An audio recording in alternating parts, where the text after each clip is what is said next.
வணக்கம், நான் உங்கள் விஜிஆர்வி. இன்றைக்கி திரை விமர்சனத்தில் நம்ம பார்க்க போகிற படம் ஹிப்ஹாப் ஆதி நடித்த பிடி சார் மூவி. ஹிப்ஹாப் ஆதி அப்பப்போ ஏதாவது ஒரு படம் நடித்து வெளியில் வரும். அவரை பொறுத்த வரைக்கும் அவர் ஏதாவது ஒரு கமர்ஷியல் படத்தில் நடிக்கணும்னு நினச்சிட்டு நடிப்பார். கதையெல்லாம் கேட்க மாட்டார். அவருக்கு ஒரு 4 சண்டை, 4 பாட்டு, அப்புறம் அப்படி ஒரு சின்ன சின்ன கதைகளாக ஏதாவது இருந்ததுன்னா அவர் நடிச்சிருவார்.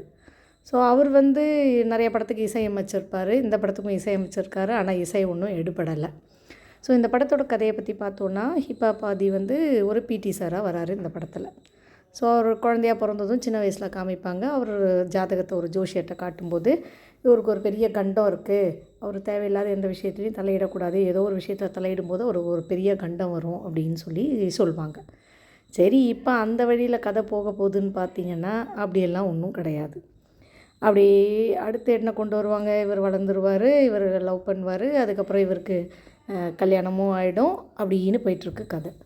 ஸோ பிடி சாராக ஸ்கூலில் சேர்ந்துருப்பார். அந்த ஸ்கூலில் பிடி சொல்லி கொடுத்தா அதில் ஏதாவது சாதிக்க போகிறாரா அப்படி இப்படின்னு பார்த்தா அதுவும் இல்லை.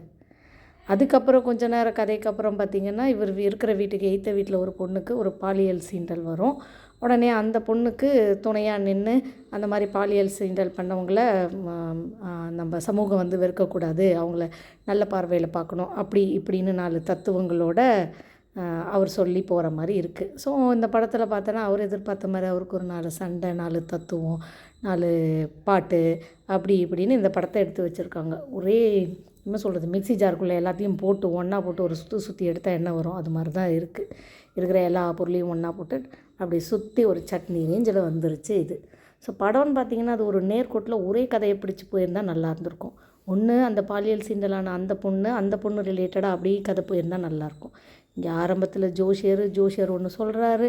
அதுக்கப்புறம் பிடி சாரா ஸ்கூலில் போனால் அங்கே ஒரு கதை ட்ராக் ஓடுது. அதுக்கப்புறம் இந்த பாலியல் சீண்டல் அந்த பொண்ணு கதை ட்ராக் ஓடுது. இன்னும் பல ட்ராக்காக ஓடுது. ஸோ எத்தனை பிரான்ச்சஸ் இந்த படத்தில். அந்த மாதிரி கதை பல டைரக்ஷனில் போச்சுன்னு வச்சுக்கோங்களேன், மக்களுக்கு இன்ட்ரெஸ்டே இல்லாமல் போயிடும். ஸோ இந்த படமும் அப்படி தான் இருக்குது. ஸோ ஹிப்ஹாப் ஆதிக்கு இந்த படம் ஒன்றும் சொல்லும்படியாலாம் கிடையாது. ஹிப்ஹாப் ஆதியை பிடிச்சவங்க மட்டும் வேணும்னா அநேகமாக தேட்டருக்கு போயிட்டு இந்த படத்தை பார்ப்பாங்க. மற்றவங்க யாருமே தேட்டரில் போய் இந்த படத்தை பார்க்கணுன்லாம் விரும்ப மாட்டாங்க. ஸோ ஹிப்ஹாப் ஆதி நெக்ஸ்ட் டைம்லாம் படம் நடிக்கும்போது கண்டிப்பாக நல்ல கதை கேட்டுட்டு நடிக்கணும். ஸோ அவர் கொஞ்சம் நல்லா நடிப்பார். அவர் கொஞ்சம் நல்ல கதை கேட்டு நல்ல ஒரு ஜானர் ஆஃப் கதையில் அவர் நடிச்சிருந்தாருன்னா நல்லாயிருக்கும். ஸோ இன்னைய திரை விமர்சனத்தை முடிச்சுக்கிறேன். இன்னொரு படத்தோட திரை விமர்சனத்தோடு உங்களை நாளைக்கு சந்திக்கிறேன். நன்றி, வணக்கம்.